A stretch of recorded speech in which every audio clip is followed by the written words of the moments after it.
Ang fiscal year 2024 performance-based bonus para sa mga kwalipikadong kawani ng pamahalaan ay ipoproseso at inaasahang maipagkakaloob ngayong taon.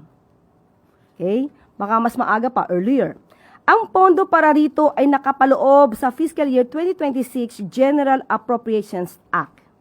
Para sa mas detalyadong schedule ng implementasyon, kabilang ang mga target na timeline para sa pagproseso at pagpapalabas ng performance-based bonus, maaari pong sumangguni sa item 9 ng EO number 61, Technical Working Group Memorandum Circular number 2026-1 na may petsang July 3, 2026. Maraming salamat. May pahabol na tanong mula kay Ivy Reyes, Bilyonaryo. Yusek, clarify lang po namin. So ano pong tawag dun sa office po ni CABSEC Abalos since the office of the Cabinet Secretary was scrapped in 2022 po? Ibibigay ko na lamang sa inyo ang terms of reference.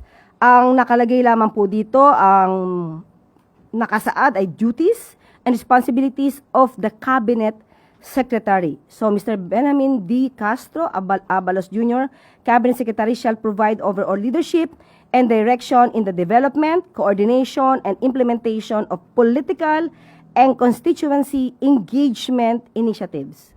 So, maya-maya lamang po ay ibibigay ko sa inyo ito.